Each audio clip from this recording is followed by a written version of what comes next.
უნდა გავიხსენო ერთი უცხოელი კაცი, რომელმაც ქართულ საგუნდო საშემსრულებლო ხელოვნებას გარკვეული ამაგი დასდო და ასე დავიწყებ 1956 წელს, როდესაც მე 10 წლებში ვიყავი, ბოლო წელი იყო, თბილისში ჩამოვიდა ლატვიიდან, ლატვიის სახელმწიფო აკადემიური გუნდი, რომელსაც ხელმძღვანელობდა ახალგაზრდა იან დუმინი. ასე ვეძახდით ჩვენ და ლატვიურად არის იანის დუმინში. ეს საკმაოდ ახალგაზრდა იყო, 34 წლის იყო, როგორც დავადგინე იმ დროს. იმ დროს ის იყო სამხატვრო ხელმძღვანელი და მთავარი დირიჟორი, ჩამოიტანეს ბახის მათესპასიონი. მაშინ ახლა თბილისში ეს ისეთი იშვიათი ხილი იყო, თუ შეიძლება ითქვას, იმიტომ რომ ჯერ ერთი არ მქონდა მოსმენილი და არ შესრულებულა თბილისში ენა და თავისი ორკესტრი ჩამოიყვანა ისა და გასტროლებზე მაშინ ეს იყო ძალიან მოდაში, ასე ვთქვათ, ეს რესპუბლიკები, მოძმე რესპუბლიკები და რა თქმა უნდა წავედი კონსერვატორიის დიდარბაში. მე არ დამავიწყდება ესე იგი ეს კონცერტი, ეს იყო საოცარი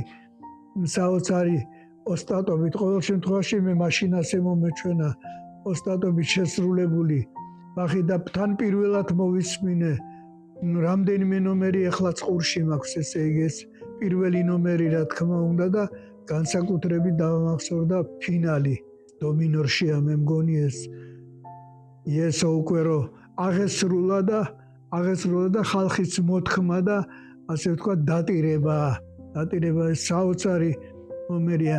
აი პირველი შეხება ჩემი რა თქმა უნდა არა პირადი მის შემოქმედებასთან იყო სწორედ მაშინ. ეხლა შემდეგ რა მოხდა?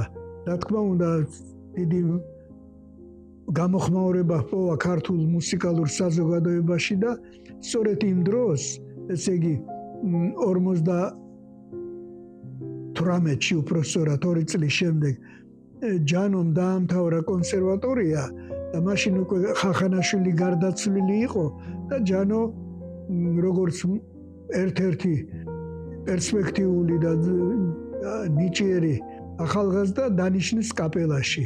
მაგრამ ჯანო იყო გამოუცდელი იყო, ახლა ფაქტიურად გამოუცდელი იყო და ამიტომ მუსიკალურმა ხელმძღვანელობამ მე არ ვიცი სამინისტროში სად გადაწყვიტა იან დუმინი ჩამოიყვანეს კონსულტანტად.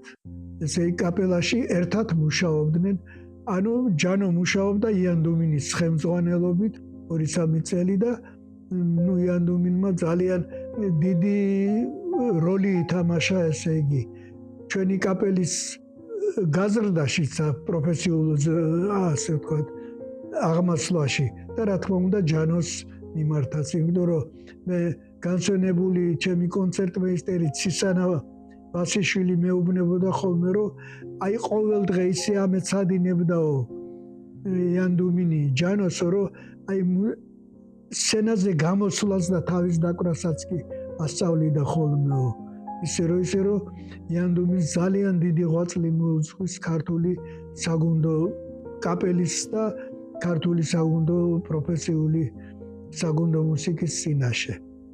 ესე დადიოდა, ჩამოდიოდა, რჩებოდა ერთი თვე, მიდიოდა მერე ისე თავის კაპელაში და ასე რამდენიმე წელი დადიოდა და აი მე რო უკვე კონსერვატორიის სტუდენტი ვიყავი, ერთ-ერთ კონცერტზე მცირე დარბაზში, კონსერვატორიის მცირე დარბაზში მოვხვდით ერთად. გვერდზე.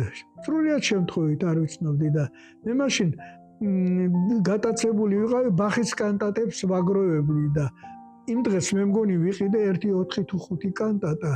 ის და ხელში მეჭირა ესე იგი და იმან ეთქობა შეამჩნია ესე იგი და დაინტერესდა ეხლა და გამომელაპარაკა და გამომართვა ეს კანტატები, გადაათვალიერა და კითხა ვინახარო. იმიტომ რომ ეხლა ბახის კანტატები იმ დროს ცოტა ისე მოულოდნელი იყო და შეიძლება გაუკვირდა კიდეც მე მგონი. უთხარი საგუნდოზე ვსაუბრობ მეთქი და ხარაშო ხა ესეთი ლატვიური აქცენტით მითხრა ხარაშო კარგია ყოჩაღო რომ ბახის კანტატები ვაგროვებ მეთქი მე და ვცდილობ მეთქი ესე იგი და ძალიან შემაქო და დამამახსოვრდა. არც უკითხია გვარი სახე უბრალოდ ესე იყო ჩვენი ასე ვთქვათ შეხვედრა. იმის შემდეგ რა თქმა უნდა მე ბახის კანტატები საკმაოდ კარგად დავნერგე ჩვენ კათედრაზე. აუცილებელი იყო ბახის კანტატა, ერთი კანტატა მაინც უნდა გაევლო სტუდენტს.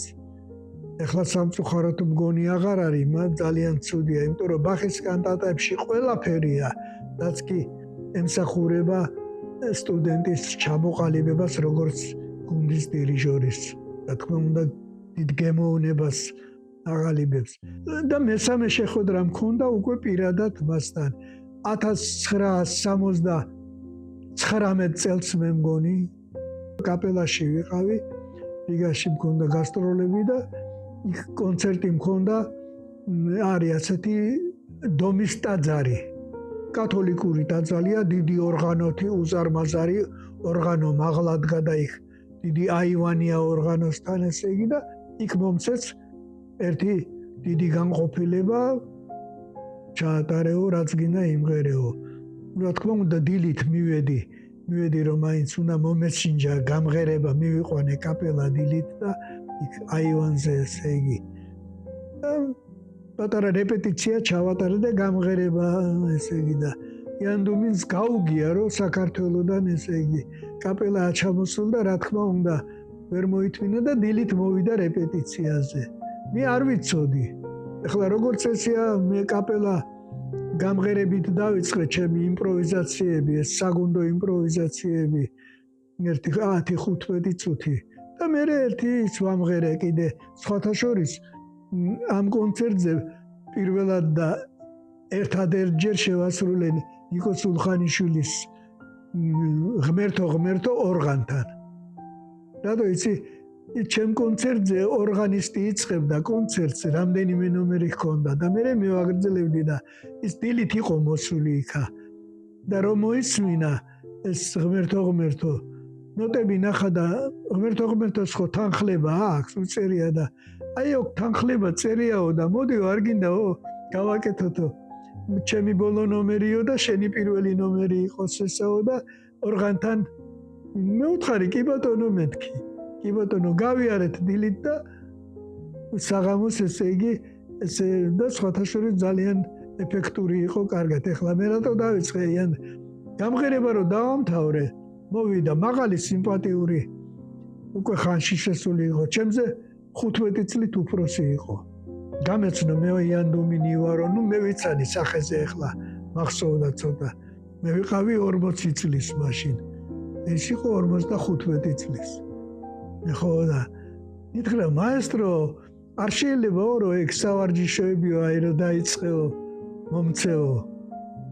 მე გავიცინე, მე ვუთხარი მაესტრო იანის მეთქი ეს სავარჯიშოები როგორც ასეთი არ არსებობს მეთქი.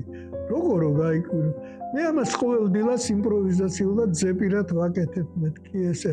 ვა გაგიჟდა ესე იგი გაგიჟდა. და ესე იგი და სამწუხაროდ აბა ვერ გაჩუქებ, იმიტომ რომ არა მაქვს მეთქი ესა. აი ეს იყო უკვე პირადად ჩვენი შეხვედრა. ის ძალიან აღარ არის რა თქმა უნდა ის და დიდი მადლობა მის ხსოვნას რომ ასეთი ყურადღება გამოიჩინა ქართული მუსიკის მიმართ და საერთოდ საკმაოდ დიდი ამაგი დასდო ნათელში ამყოფოს.